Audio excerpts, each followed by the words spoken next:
आणि आपण समझून घेऊया, ठीक है। तो उद्दिष्ट मतलब उसका ऑब्जेक्टिव क्या है, मतलब उसका मोटिव क्या है, ठीक है। उद्दिष्ट मतलब उसका मोटिव क्या है, ओके। मुलांनो, ज्या एका अक्षराने किंवा अक्षर समूहाने एखादी वस्तू, विचार, कल्पना, भाव, गुण किंवा क्रिया इत्यादींचा अर्थ व्यक्त केला जातो त्या अक्षरास किंवा अक्षर समूहास शब्द असे म्हणतात। शब्द मतलब एनी वर्ड इज अ शब्द।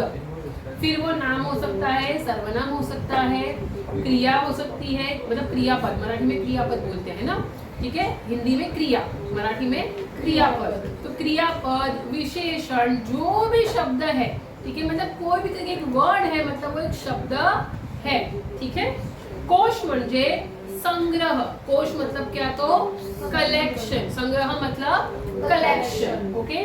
तर शब्दकोश म्हणजे शब्द संग्रह। शब्दकोश मतलब शब्द मतलब वर्ड्स और संग्रह मतलब कलेक्शन, तो वर्ड्स का कलेक्शन, ओके। हा झाला शब्दकोशचा। शब्दकोश शब्दाचा वाच्यार्थ। वाच्यार्थ मतलब पढ़ने का अर्थ। वाच्यार्थ ये शब्द है, इसके अगर संधि हम तोड़े तो वाक प्लस अर्थ, ठीक है।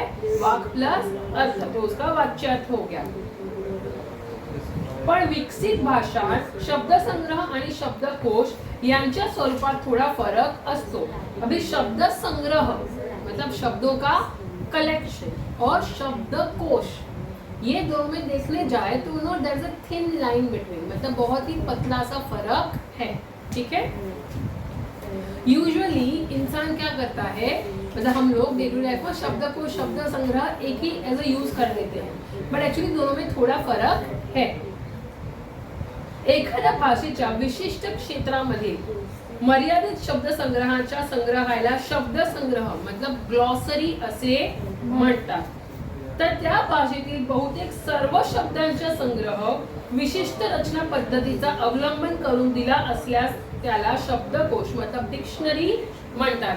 ग्लॉसरी क्या होती है, एक पर्टिकुलर चैप्टर या एक पर्टिकुलर टॉपिक या एक पर्टिकुलर फील्ड, उससे रिलेटेड कुछ वर्ड्स होंगे, नॉट ऑल, कुछ वर्ड्स होंगे जिसको बोलते हैं ग्लॉसरी, शब्द संग्रह।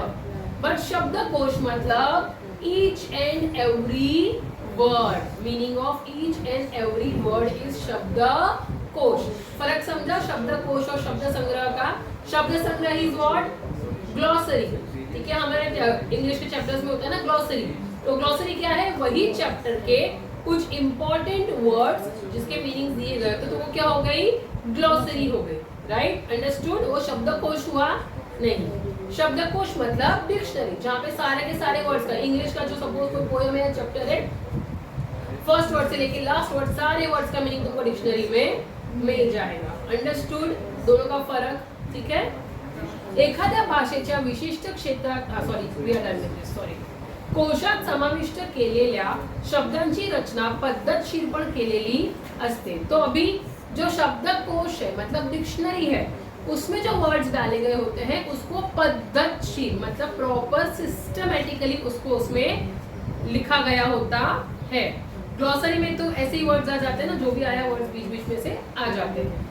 संग्रहित केलेल्या शब्दांचा क्रम कोणत्या पद्धतीने लावला आहे ते कळले तर कोणती शब्द कोठे सहजतेने सापडेल हे नक्की कळते।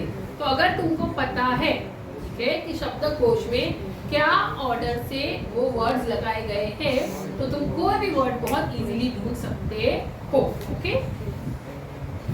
अलीकडे सर्व भाषांतील कोशांतील शब्दांची योजना त्या भाषेच्या व्यवहारासाठी वापरल्या जाणाऱ्या लिपीत वर्णांच्या क्रमाने केलेली असते। जो हमने पहले डिस्कस किया कि सबको इजीली समझ में आए और इजीली सब लोग डिक्शनरी कोई भी भाषा का रीड कर पाए, इसलिए कोई भी भाषा की डिक्शनरी कौन से ऑर्डर में होती है, तो वो भाषा के वर्ण, वर्ण मतलब वो भाषा के अल्फाबेटिकल ऑर्डर में।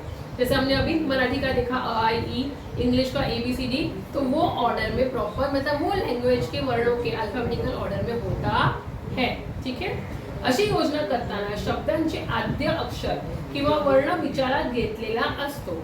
या पद्धतीमुळे कोशात शब्द कोठे सापडेल हे चटकन ठरवता येते। तो मतलब ये जो पैटर्न है उसकी वजह से शब्द हमें कहाँ मिलेगा, किसकी बात ये शायद आया होगा, हम उसको इजीली गेस करके ढूंढ पाते हैं। ओके, अभी उद्दिष्ट, तो उद्दिष्ट मतलब ऑब्जेक्टिव, मोटिव क्या है ये कोश बनाने का। फर्स्ट, प्रत्येक शब्दाला विशिष्ट अर्थ असतो हे कळते। प्रत्येक शब्द, हर एक शब्द का कुछ अलग मीनिंग है, कुछ स्पेशल डिफरेंट मीनिंग है, वो मीनिंग हमें समझता है। शब्दाचा योग्य अर्थ माहित करून घेण्याची सवय लागणे। एक हमें कभी कभी हम बस अज्यूम करते हैं कि भाई ये वर्ड का शायद ये मीनिंग होगा, तो जब हम शब्दकोश यूज करने की आदत लगाते हैं तो हर एक वर्ड का एग्जैक्ट मीनिंग हमें समझने की आदत लगती है। शब्दाच्या अर्थाच्या छटा समझने, अर्थाच्या छटा मतलब मीनिंग का स्टाइल समझना, ठीक है। शब्दकोश की संकल्पना समझने, तो शब्दकोश जो ये डिक्शनरी बनाई गई है, ठीक है, तो ये जो विचार आया है, ये जो इतना क्रिएटिव विचार जिसने भी बनाया है, उसको समझना कि भाई कितना अच्छा आइडिया है, कितना अच्छा थॉट है।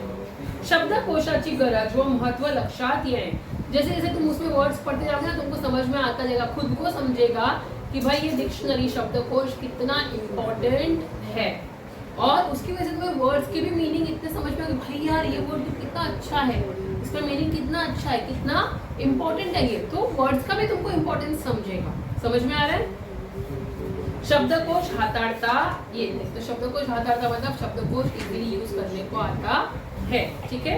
अभी शब्दकोशात काय असते, तो शब्दांचा संग्रह, तो सारे शब्दों का संग्रह होता है। दूसरा, शब्दांचे प्रमाण उच्चार, डिक्शनरी में देखा है उसके प्रोनाउंसिएशन भी उन्होंने प्रॉपर ऐसे लो बॉक्स में ब्रेक करके दिए होते कि इसको उच्चार कैसे करना है, ठीक है। फिर व्युत्पत्ति, व्युत्पत्ति मतलब उसका ओरिजिन, फॉर्म मतलब बोलो वो कहाँ से वो वर्ड की शुरुआत हुई, कहाँ से वो वर्ड डेवलप हुआ, वो भी शब्दकोश में, डिक्शनरी में उसमें वो वर्ड के बाजू में लिखा हुआ होता है। समानार्थी प्रतिशब्द, और वही वर्ड से रिलेटेड दूसरे वर्ड्स भी वहाँ पे दो चार दिए गए होते हैं। संदर्भानुसार बदलणारे शब्दांचे अर्थ, और कोई वर्ड्स अगर मतलब यू नो जेंडर के हिसाब से चेंज होता है उसका मीनिंग, है जेंडर के टेंस के हिसाब से उसका प्रोनाउंसिएशन चेंज होता है, तो वो भी वहाँ पे मतलब लिखा हुआ होता है कि भाई ऐसा होगा तो ये है, ऐसा होगा तो ये है, ठीक है। जैसे अभी वहाँ पे चूज लिखा है, तो वहाँ पे लिखा होगा कि no past tense of this is no chosen वगैरह, मतलब कभी वैसे वो भी दिया होता है कि भाई कॉन्टेक्स्ट के हिसाब से ये वर्ड कैसे अलग मीनिंग करेगा। अर्थाचे स्पष्टीकरण करणारे वर्णन किंवा चित्र, कभी कभी वहाँ पे थोड़ा उन्होंने एक सेंटेंस का एग्जांपल भी दिया होता है फॉर यू टू अंडरस्टैंड, या कभी कभी वहाँ पे पिक्चर तो अभी कंपाइल्ड डिक्शनरी में पॉसिबल नहीं होते हैं, बट सेंटेंसेस उन्होंने एग्जांपल के दिए हुए होते हैं फॉर अस टू अंडरस्टैंड। प्रसिद्ध लेखकांच्या ग्रंथातील संदर्भ, तो फेमस राइटर्स ने जहाँ पे वो वर्ड यूज किया होगा तो उसका भी कभी कभी मेंशन हुआ होता है, अगर इतना इंपॉर्टेंट वर्ड है वो तो। शब्दकोश कसा पहावा, शब्दकोश पाहण्याचा क्रम, पहले तो एखादा शब्द ठरव, कोई भी एक वर्ड डिसाइड करो कौन सा वर्ड का मीनिंग ढूंढना है, फिर आहार विले क्रम समझून घे कि भाई उसका अल्फाबेटिकल ऑर्डर क्या आता है वो देखो, फिर शब्दकोश में उसका देखो अल्फाबेटिकल ऑर्डर में ढूंढो उसको, फिर अर्थ शोध, मीनिंग उसका देखो बाजू में क्या दिया है। विविध अर्धचट्टा लक्षात येणे, तो अभी उसका मीनिंग भी दिया होगा, उसको अलग अलग तरीके से क्या क्या कॉन्टेक्स्ट में यूज कर सकते हैं वो भी दिया होगा। एका शब्दाचे हाँ चाहिए, ठीक है, तो वही एक शब्द का तुमने क्या किया, तो अलग अलग मीनिंग समझ के लिया, ठीक है। शब्दकोशात एखादा शब्द शोधताना अकारविल्य म्हणजे अ से म्हणजे म्हणून अल्फाबेटिकल ऑर्डर में या अक्षरापासून लावलेला क्रम महत्त्वाचा असतो। आपण वी भा नेमाडे यांच्या नव्या युगाचे गाणे या कवितेतील एका ओळीचे उदाहरण पाहूया। अभी एक एग्जांपल दिया है, अणुरेणुतुनी शब्द प्रगटती, चला चला फुटती, विज्ञानाचा प्रकाश आला घडे दिव्य क्रांती। तो ये जो पोएम की लाइन है, अभी आता समझा आपल्याला अणुरेणुतुनी, प्रकटती, विज्ञान, प्रकाश, दिव्य आणि क्रांति, ये सारे जो शब्द हैं इनको अगर हमें ढूंढना है डिक्शनरी में, तो अभी पहले हम क्या करेंगे, तो पहिली महत्वाची गोष्ट म्हणजे शब्दांना लागलेले प्रत्यय वगळून, सामान्य रूप वगळून मूळचा शब्द शोधायला असतो। अणुरेणुतुनी या शब्दाला तुनी हा प्रत्यय वगळून मूळ शब्द शोधावा लागेल। तो हमें देखो उसमें प्रत्यय भी लगे हुए होते हैं और उपसर्ग भी कभी कभी लगे होते हैं। उपसर्ग और प्रत्यय मतलब प्रीफिक्स और सुफिक्स। तो वो निकाल के हमें वर्ड के मीनिंग ढूंढने हैं। तो भी अणु रेणु तुनी मतलब तुनी उसमें क्या है तो प्रत्यय लगा हुआ है, ठीक है, पीछे लगा हुआ है। हम कौन सा शब्द ढूंढेंगे, अणु रेणु, ठीक है। तो अणु रेणु कहाँ से चालू होता है, तो दुसरी महत्वाची गोष्ट म्हणजे क्रियापदाचा मूळ धातू शोधायचा असतो। अभी दूसरा वाला, ठीक है, प्रकटती या शब्दाचा प्रकट हा मूळ धातु, मतलब अभी देखो तुमको एग्जैक्टली प्रकटती करके वर्ड नहीं मिलेगा, वर्ड क्या मिलेगा, प्रकट मिलेगा, ठीक है।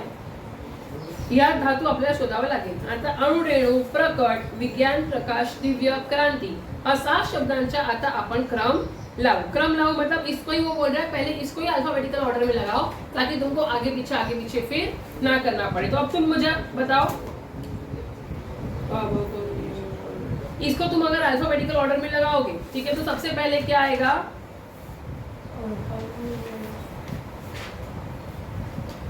पहले तो अणुरेणु आएगा, फिर दूसरा क्या आएगा, क्रांति, क्रांति, फिर तीसरा विज्ञान, नहीं, हाँ सॉरी विज्ञान, फिर प्रकट, नहीं, दिव्य, दिव्य, फिर प्रकट, फिर प्रकाश, ठीक है।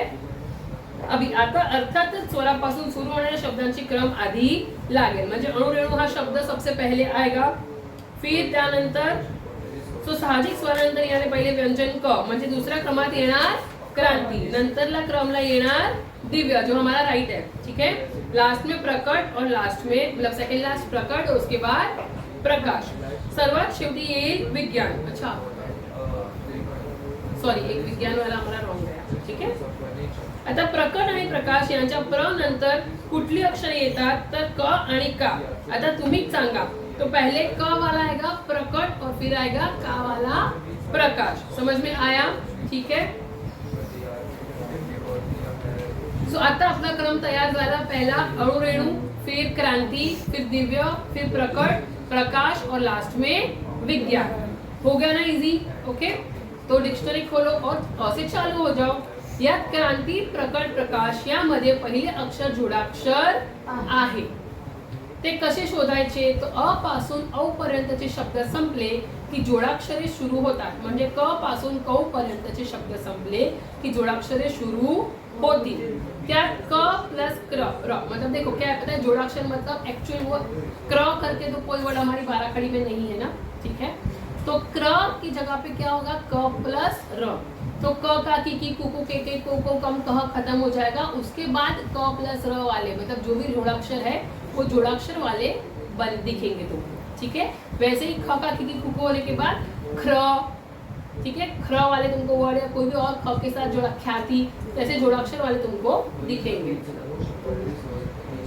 तो मग क्रा शोधायचा, त्यानुसार असले शब्द शोधायचे। तेवढा तो भी प्रा मतलब प था बराबर, प्रकट और प्रकाश मतलब प प्लस क, प प्लस र, ठीक है।